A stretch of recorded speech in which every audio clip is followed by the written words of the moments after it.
I'm so glad to be here with you today. First of all, do we have any Vayniacs here? What's a Vayniac? You don't know what that is? Okay, let me tell you the funniest thing that's happened to me since I was an author with Michael Vey. I was in Texas, and I was going to this book signing, and it was held at this big stadium, and where the Dallas Cowboys play. And so I didn't get my credentials to get in, and I had a signing like at 10 o'clock. So I walked over to the stadium to get in, and the line was a quarter-mile long. I thought, well, I guess I'll have to wait in line. So I just stood in line, and after 15 minutes, I realized the line wasn't moving, and I was going to be late for my signing. So I walked to the very front of the line to see if I could talk my way in. And when I got up there, I noticed all the people up there were wearing T-shirts that said Vayniac. And it was V-E-Y, like Michael Vey, and I looked at it. I had never seen that I had never heard that term before. And all of a sudden, someone said, "That's him, that's Richard Paul Evans." And the guard told me, she said, "Oh, this is the line for your book signing."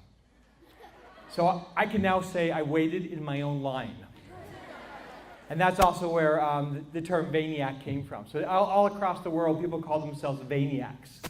So are there any Vayniacs here? Yes, okay. And so how many have read Michael Vey 1 at least? Oh, everyone. Okay, you are going to be so good at the game show. This is awesome. I had the chance. Yes, you are really excited about the game show.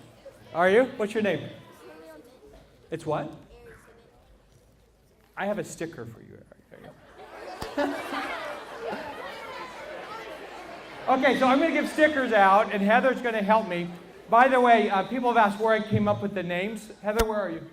Oh, okay, this is my niece, Heather, listen carefully, McVey.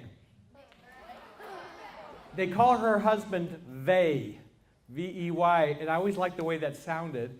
And so I named Michael after my son, and then Vey after Heather's husband. So, yep. And her son, who was the first person to read Michael Vey when it was still in manuscript form, so this was 8 years ago, is named Tanner. Who's Tanner? Yeah. Who's Tanner? Yeah. Do you remember what his power is? What is it? He has the ability to mess with guiding systems. Well said. A sticker for you. Yeah, he can drop airplanes out of the sky. Poor Tanner was so messed up. It was really sad. So I won't ruin it to see what happened to him, but book 6 was not good for Tanner. I'll just say that. So Michael Vey is different from you. Michael Vey is a 15-year-old kid, but he's different in what ways? What's one way he's different? Yes. He has electric powers. I'm just going to have to get these stickers out here. Oh, we have sticker helpers. Okay, sticker helpers. Well done. Okay, thank you. Okay, his electric powers. What can he do with his electric powers? Yes. He can use them to defend himself. Okay, how does he use them? He protect his friends. No, what does he actually do with electricity? Oh, he can Shock people, right? Okay, how many of you have ever been on carpet and just rubbed your feet along and then went up and shocked someone, right?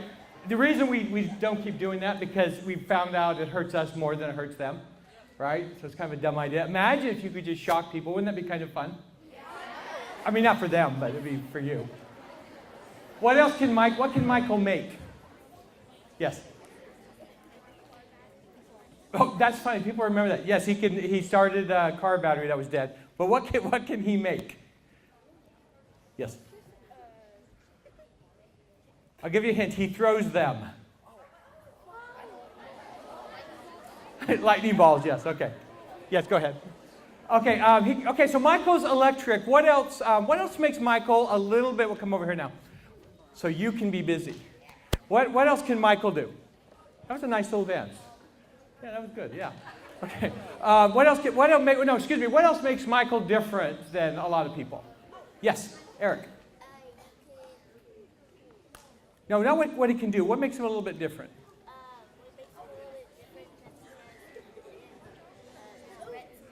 He has, yes, Eric, you get another sticker. You get a Vayniac one this time. He has Tourette syndrome.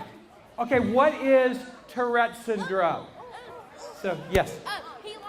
He blinks a lot. He blinks a lot. Okay, so do people with Tourette's blink? Yeah. Okay, well, wait, who said that? They do what? They yell out swear words. Okay. Is that true? How many think it's true? Raise your hand. How many think it's not true? Raise your hand. Okay, it's actually, you're both right. 10% of those with Tourette syndrome have what's called coprolalia. Coprolalia is the impulse to shout out swear words. Okay, what else? He said he blinks. These are what we call tics. Okay, so Tourette's is a neurological disorder. Can you get Tourette's by being close to someone with Tourette's? No, it's genetic. Okay, have you met someone with Tourette's before? Yeah? Does anyone, and I'm not making fun, so please don't, does anyone here have Tourette's? You have Tourette's? You've been diagnosed with Tourette syndrome. Would you come up here, please?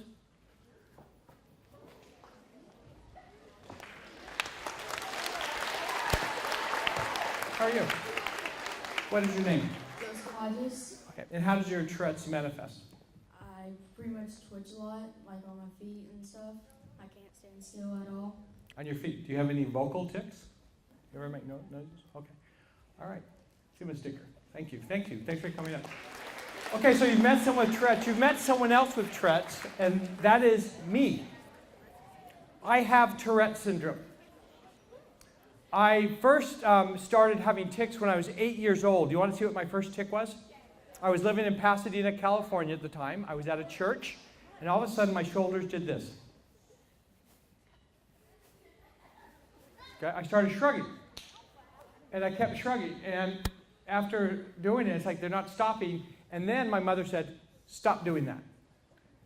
Now, if you have Tourette's and someone says stop doing that, can you stop doing that? No. Well, actually you kind of can, but it's like this. What is your name? Zone? How do you spell that? Nice. Okay. Zone. Okay. If you have an itch on your leg, and what do? You're scratching it, right?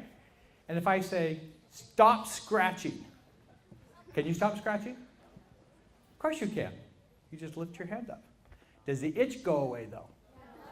That's the difference. So with Tourette's, I could stop doing it, but the itch didn't go away. And so as soon as my mom wasn't looking, I would go, and it'd be even worse. So I would really start shrugging my shoulders like crazy. So, and then I started to get more and more tics. Oh, the worst thing my mother did, because we didn't know what Tourette's was. And so they sent me to all different doctors and even chiropractors and people who said I could stop. And then one day she pointed at a little man who was hunchbacked like this, and she said, if you don't stop, you're going to look like that. That was not helpful. I just saw myself as a disobedient 8-year-old hunchback. It's like, this was not good. I wasn't diagnosed actually with Tourette's until I was 40 years old. And the reason I was diagnosed at all is because my son was exhibiting the same behavior, and we wanted to find out what was going on with him. So my Tourette's has 3 different manifestations. The first are tics. I've had more than 20 different tics. Usually, before they diagnose you with Tourette's, they listen to see if you have a vocal tic. So it's not always just swearing. In my case, it was what Michael has. Gulping. And I went to his face, and it was awful. Now, someone asked, does Tourette's hurt? So we're going to do a little experiment. I want you to feel what it's like. Oh, can I get my phone back? She was trying to be helpful. We're going to do a little test here. Okay, teachers, let the students go for just a little bit, because I know what's going to happen. Okay, so what we're going to do is we're going to see what it's like to have Tourette's, to have a tic, actually. And so what I'm going to do is I'm going to time you for 30 seconds, and this is what I want you to do. I want you to blink as fast as you can for 30 seconds. All right? Can you do that? Okay, you want to see what it's like? Try to control yourself. Keep doing it. Try to be quiet. Ready? Go. See those eyes? You're not doing it.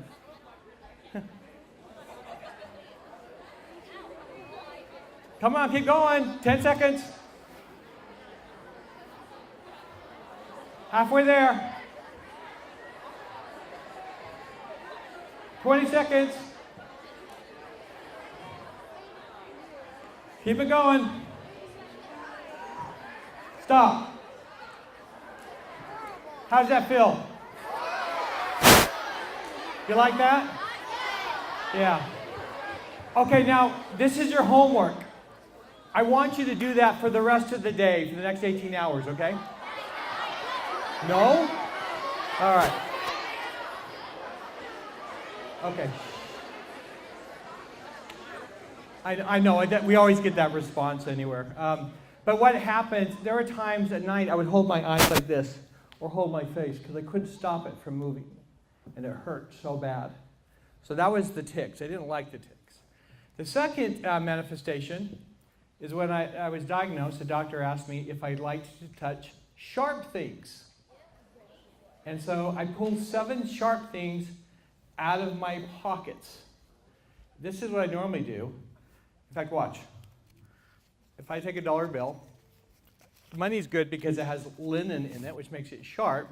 So I could actually talk to you and actually make what my wife calls corners while I'm talking to you. So I could just sit here and I make them, and what it does, you want to touch that? Is it sharp? Yep. Smell that? Okay. Here, you can have this.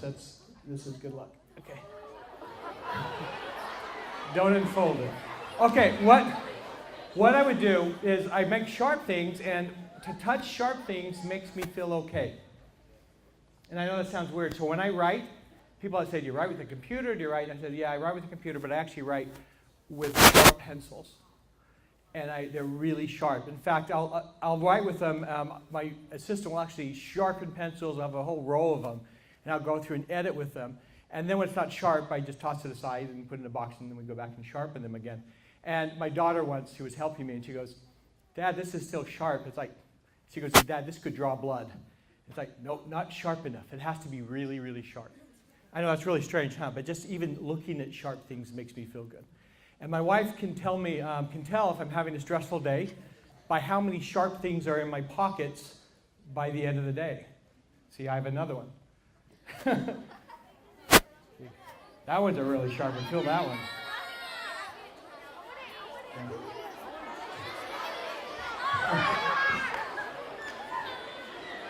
Okay, so, wow, look, I'm throwing money to you. Now, don't unfold it. It's a corner. They're lucky. I've decided that. Okay, so the third thing is the impulse to spit in the face of famous people. So I was in the Oval Office with the President of the United States when I realized I was going to spit on the President. And I bit my tongue really hard and walked away. And my wife was there, and she stepped up and talked to the President because, trust me, you don't want to spit on the President of the United States for many, many reasons. Okay, those are the three manifestations of my Tourette's. And I tell you, when I was young, I thought it was the worst thing in the world because I always felt different. I always felt like something was wrong with me. It actually felt really good when, oh my gosh, I have 3 of them. I must be have stressful weekend. No, I'm going to keep this one. I need this one for me. I just felt like I didn't want to have pictures taken because it might catch me in a twitch. And people would always come up to me and say, what's wrong with you? Why do you do that? And it was always embarrassing. And I didn't know why, so I'd just make things up. I remember saying, well, because at one time I was doing like that. It was after the shrugging, I would move my neck. And it was like, well, I hurt my neck. I kinked it. That's what I would tell them, which was actually true. But it's like, I didn't know why I was doing it. I assumed it must be that. But I didn't realize until I was older that everyone has something. Everyone has something that makes them feel a little bit different. And so the reason I wrote Michael Vey is because I wanted to tell you and show you that it's okay to be different. That these things that you might think are disabilities might not be disabilities. I am so grateful that I have Tourette syndrome. I love meeting with kids who have Tourette syndrome and autism and things that they are challenged with. And you know what? What does Michael call this time of life, middle school? Does anyone know? You know? The what? Go ahead. It's adolescence. But Michael calls it the armpit of life, right? Because it's a tough time of life. I received a letter a few weeks ago from a young woman in Paris, because Michael Vey is all around the world. And this young woman wrote a letter, and I was driving to the airport, and my assistant was reading it to me. And it said, "Dear Mr. Evans, you are probably wondering where I've been." And I thought, who is this? Because I get like stacks of letters. And she goes, "Well, just listen to this." She goes, "I'm not doing well lately. I'm in the hospital because I tried to kill myself." She said, "I only have one friend in this world, and he's Michael Vey. Thank you for my friend." So we immediately got hold of Romaine, and I told her that I loved her, and I told her that Michael loved her. And I said, "Do you remember that Michael had to face some really scary things? And he had to face Dr. Hatch, and he had to face the Elgin, but deep inside in his heart, he had the power to overcome them. And that's what you're going to have to go through. So remember, these are the hard times, but you're a superhero too." And isn't that what I saw on your t-shirts? What does your t-shirt say? Did they not all have those t-shirts? Help me out here. Okay. What does it say? Reading is my superpower. Okay. The thing is, everyone here has a superpower. You all have something that makes you unique and special that can get you really far. And that superpower, in my case, it was writing. And sometimes your superpower isn't going to seem very super or very unique to you because it's just something you do.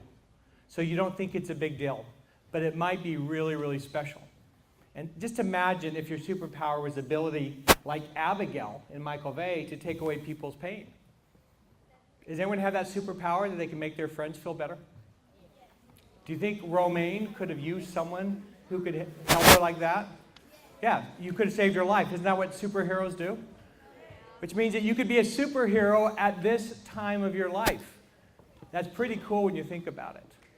So, okay, the other thing I want you to remember is that even though you have a superpower, you've got to be courageous enough to use it.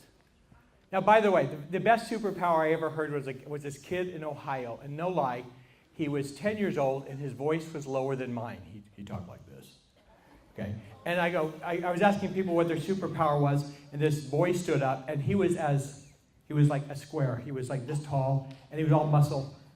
He was like this wide, and he looked like the Incredible Hulk, but in a little boy form. And he walked up. I thought he was going to say beating up people. And he walked up to the mic, and I said, "So what's your superpower?" And he goes, "I can make babies laugh."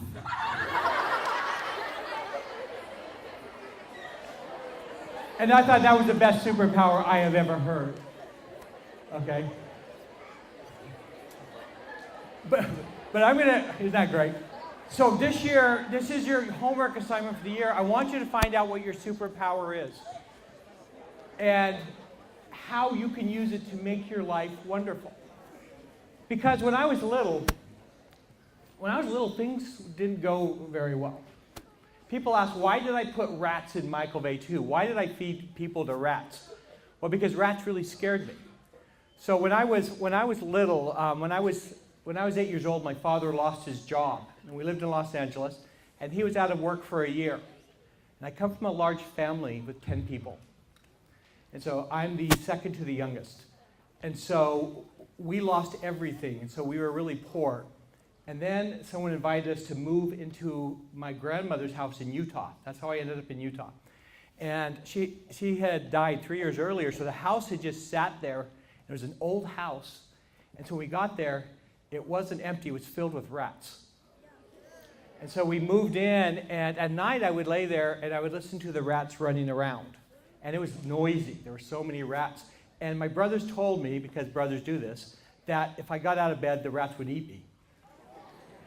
And so I would lay in bed all night terrified that the rats were going to come up and maybe jump up on the bed and eat me. So that's why I put the rats in there. But also, it was a scary time of life. And I thought, okay, I have Tourette syndrome, and I'm poor, and I have acne, and I have old clothes that I'm taking from my older brothers. And it's like, there's nothing special about me. And then I didn't realize at the time that I did have something very special about me. I had talents. I had things that were inside of me, and it took me a while to learn how to use those superpowers. So I don't want you to look at your situation. I want you to look at your imagination and what you're able to reach out with. Okay, so you're not just stuck. Now, one of the things that will help keep you stuck is fear. Like, let's say you have a really good singing voice, but you're afraid to use it. It's not going to do you much good. So sometimes our fear stops us before we even start. Like, boy, I would like to try out for the basketball team, but what if I don't make it? So you don't try out and you don't make the team. It's like you chose to fail. And so I learned that you should always try so you don't have regrets. And I learned, this is funny, you'll never forget this story. I learned from a young woman named Heather Jennings. Now, you don't know who Heather Jennings is, but Heather Jennings was the most beautiful girl in 9th grade at Bonneville Junior High. The first time I saw Heather Jennings was a religious experience. She walked on the bus, and I could hear angels singing, and there was lights around her. And I looked at her, I said, "Who is that?" And the guy next to me said, "That's Heather Jennings. Don't even think about it. She's way out of your league." Well, I knew that, right? Because I had acne and Tourette syndrome and bad clothes and hair. And it's like, but one of my superpowers is my imagination. I like to daydream. So all summer long, I daydreamed about Heather Jennings. What would it be like to have a girlfriend like Heather Jennings? You'd be the coolest guy at school. What would it be like to hold the hand of Heather Jennings? And so the next school year began. I was in high school now. And I'm there. I remember I went into my third period class. I sat down on a row of chairs, and suddenly into the room walked Heather Jennings. Yep. And then she looked around, and she came over, and she sat down in the chair, the desk. She came over, she sat down into the desk next to mine. Oh, yeah. I thought, whoa. Heather Jennings is sitting next to me. Of course, I am absolutely terrified, right? Because this is Heather Jennings and I'm just me. So I was terrified to even talk to her. After 3 days, I realized something, that Heather Jennings was as beautiful on the inside as she was on the outside. And that's when I got a really wacky idea. I was going to ask her to the homecoming dance. Now, hold on. Yeah, you clap, don't clap yet. This is back in the days when you could do that without a helicopter. You know what I mean?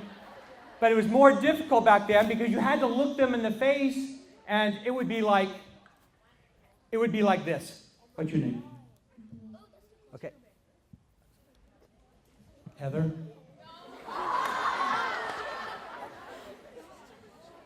Would you go to the homecoming dance with me? And see, she laughed. And I would be like, oh my gosh, she laughed at me. It'd be horrible, right? See, it was horrible, and I had to look you in the eye, so it's much easier to use a helicopter. So every day I would go to school, and it would be like this. I'll choose another Heather. Will you be Heather? I'd wait. First of all, I would never ask at the beginning of class. How come? Exactly. You'd have to sit. Could you imagine she said no, and then I'd have to sit there for an hour? It would seem like a year. It would be so humiliating. So I'd wait till the class would get over, and I'd sit there, keep looking at the clock. It's like, it's coming, the bell's going to ring, it's going to ring. And the bell would ring, and I'd go, Heather? What do you say? You say what?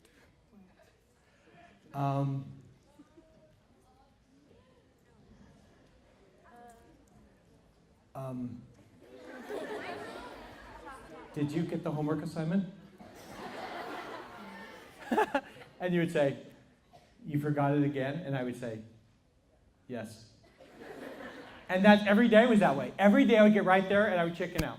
Every single day. So after like 2 weeks, it's like, this is ridiculous. This is like pulling off the Band-Aid as slow as possible instead of just ripping it off. And so Finally, after one long weekend, I said, I'm going to ask today. And I told the guy walking to school, I said, I'm walking to class, he's like, this is it, I'm going to do it. I told this guy, I'm going to ask Heather Jennings to the homecoming dance. And he looked at me like, she's already going. I go, what? Someone already asked her. Who? Tim Walmsley. Tim Walmsley. You don't know Tim Walmsley, but you do. Because every school in America has a Tim Walmsley. Somewhere in this room is a Tim Walmsley. Yeah, the guys are like, that'd be me. Tim Walmsleys don't have acne or Tourette's. They have perfect skin. They have perfect hair. They have perfect bodies. And they're the co-captain of the sophomore football team. Right? Okay, don't point to the guys. Yeah. And I'm thinking, really? I thought Rick Evans with acne and Tourette syndrome was going to ask out Heather Jennings. Really? What a stupid idea. And I never went out with Heather Jennings. I voted for her when she was senior prom queen, but that's as close as I got. I graduate from high school, 5-year class reunion. I go back, and you get out of high school, things change. You realize that that's not your whole life in high school, or junior high. And you go, and all of a sudden, I'm there for a while and seeing people, and everyone changes, and suddenly into the room walks Heather Jennings. And she's still gorgeous, and she walks up to me first. And we sit there, and we talk for like 20 minutes. And after 20 minutes, she looks at her watch, and she goes, wow, I'm monopolizing your time. I didn't care.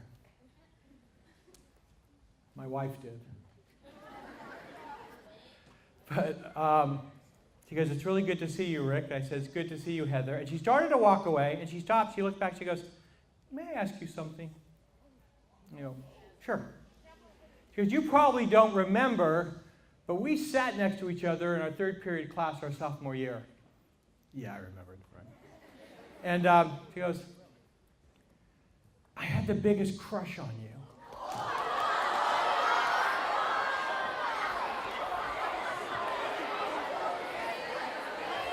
She said, I used to buy clothes hoping you would notice me. I soon realized that you just weren't interested. I thought, really, someone just shoot me now, please. Because, look, everything I wanted in my life at that time, everything I wanted that was so important to me was right there. All I had to do was ask. And what did I do? Instead, I listened to my fears. And what do fears pay? Absolutely nothing. If you listen to your fears your whole life, you will never have the life you could have. There are times when you just have to say, yeah, I'm scared. So what? I'm going to try it.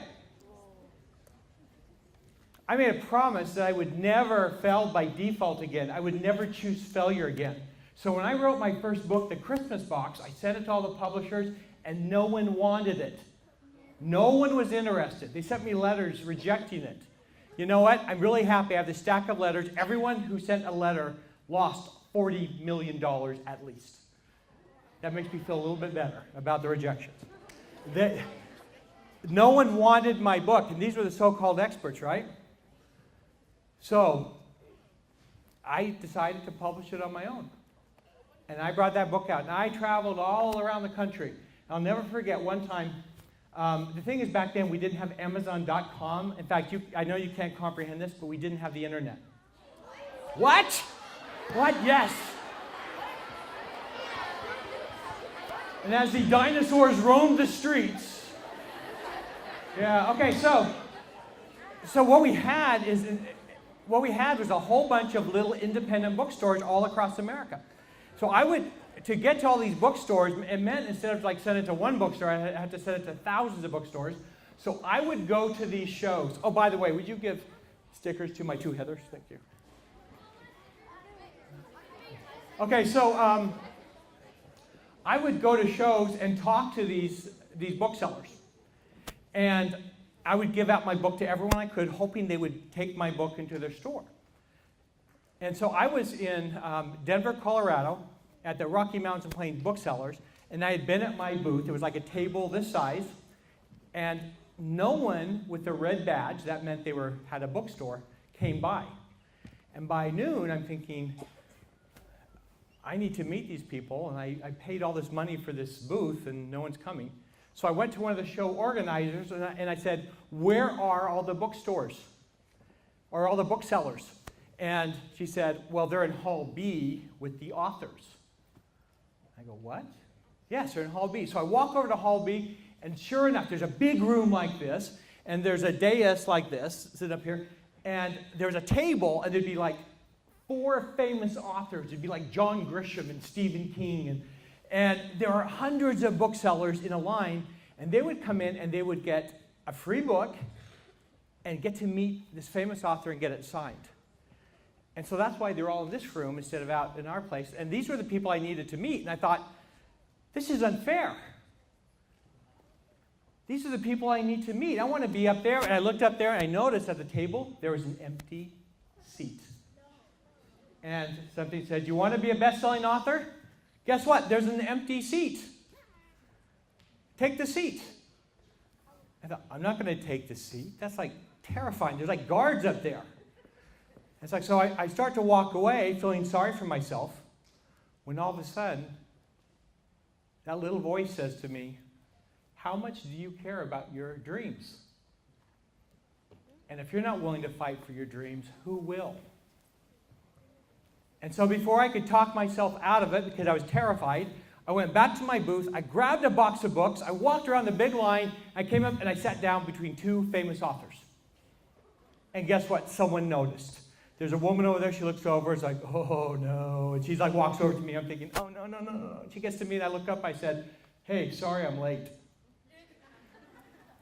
And then she goes, oh, may I get you some water? I said, that'd be great. And that day I handed out books to all those booksellers in the line that represented all of the Mountain West. Well, guess what? The next year my book came out, and it was the #1 book in America. And I was invited back to that show, only this time I had a big entourage. I had my publicist and my agent and my publisher rep. And so I have all these people, and I'm on the cover of the program at this show. And I go into that same hallway in the same stage with the table, and now they have a little table tent with my name on it, and the other authors all wanted my autograph. I thought, this is a little different than last year, right? And so I sit down, and guess what? That same woman was there from the year before. I remember because I was like traumatized. And she walks up to me, and I said, do you know who I am? She goes, of course, Mr. Evans. Everyone here knows who you are. I said, no, do you remember me from last year? She goes, you weren't here last year. She goes, wait a minute. You're the guy who crashed the book signing. I said, yes, I am. And she said, I said, thank you for not throwing me out. She said, I was going to. That was my job, but you looked at me, I just couldn't do it. Okay, guys, this was my Heather Jennings moment, right? This is, and I say guys, I mean guys and gals.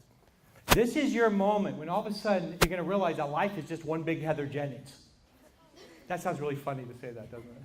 But this is, you're going to have these things in your life and you're going to say, wow, I really want that, but I'm so scared. This is when you do it. I want to go to college, but I'm so scared. Do it. I would like that job, but I'm so scared. Do it. Okay? Be brave and take those chances. Because in the end, you're not going to remember the things. In fact, you're going to pat yourself on the back and you're going to laugh and say, remember when I tried that? Wow, that was crazy. But I didn't get it that time, but I got it the next time. All right? That's how life works. So remember, next time you face something you're scared, who do you think of? Heather Jennings. I am Madison Roberts with the Burns Middle School news crew, and we have Mr. Richard Paul Evans.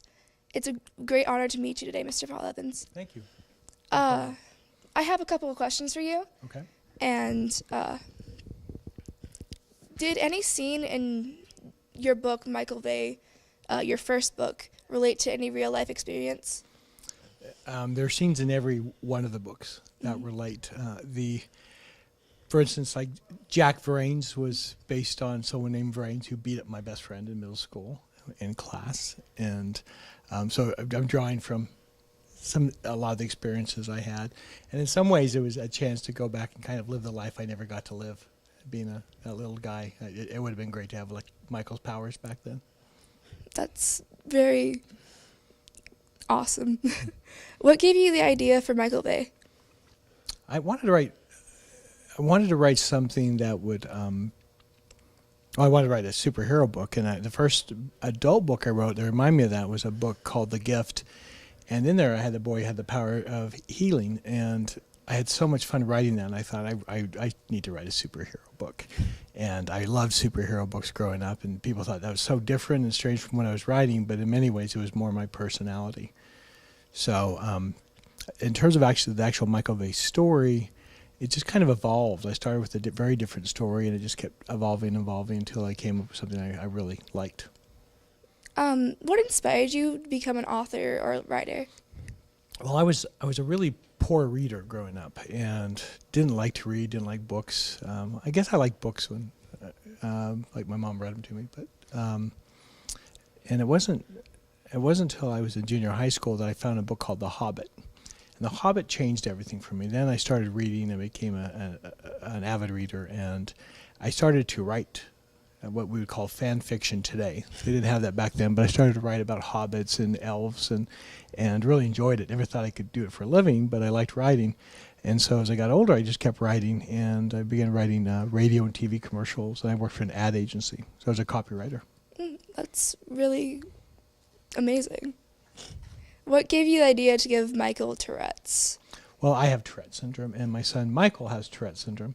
So I was hoping that by giving him Tourette's would be something that would make it easier for kids who had disabilities, that they would relate to him and think of him as a superhero. What is your favorite book that you've written so far? That's impossible to answer. It's like my books are like my kids, so it'd be like asking which is my favorite kid. When I first started writing, I got the chance to have lunch with the legendary writer Mary Higgins Clark, and I asked her how was it that she was able to keep writing after all these years and keep her readers, and because I'd only written one book at the time. And she said something I never forgot. She said, I always try to make the book I'm working on the best book I've ever written. So that's always my goal. It's what I'm always trying to do. And so in writing, my favorite book is always a book that just came out. How long did it take to write your first ever book? The first book I wrote was the Christmas Box. It only took 6 weeks. That's very Short, talented. yeah. Well, it was a very short book. It was really about a fifth or sixth the length of one of the Michael Vey books. So it was a short book.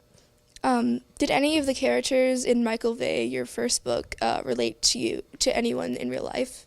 Yes, the Abigail is named after my daughter, and she's blonde, blue eyes, just like Abigail. I have a Chinese daughter named McKenna, and she's very bright and warm, so I gave her the power of heat and of fire. And then Michael, of course, after my son Michael.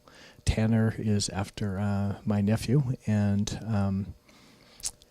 McVey is after his last name, or Vey is after his last name, which is McVey. Do you have any advice for future writers? The biggest thing that I think people have trouble with is realizing that it's about the book. People don't care if you're a good writer, they just care if you have a good book. And so to really focus on a book and make a book something that everyone wants to read. And that just takes a lot of practice. It's been said that great books aren't written, they're rewritten. And I rewrite over and over and over. And so it's really important and vital to keep that in mind, and to keep and to not just throw away something just because you wrote it the first time. I hate the first things I write, always. In fact, I don't really start even liking a book until the last month. So you have to bear in mind, it's like a sculpture. You have to just keep chipping away and sanding until it's right. These are all of our questions I've had today. It's amazing to meet you. And anything else you have to say? No, I really enjoyed my stay here at Burns Middle School. Thank you. You're welcome.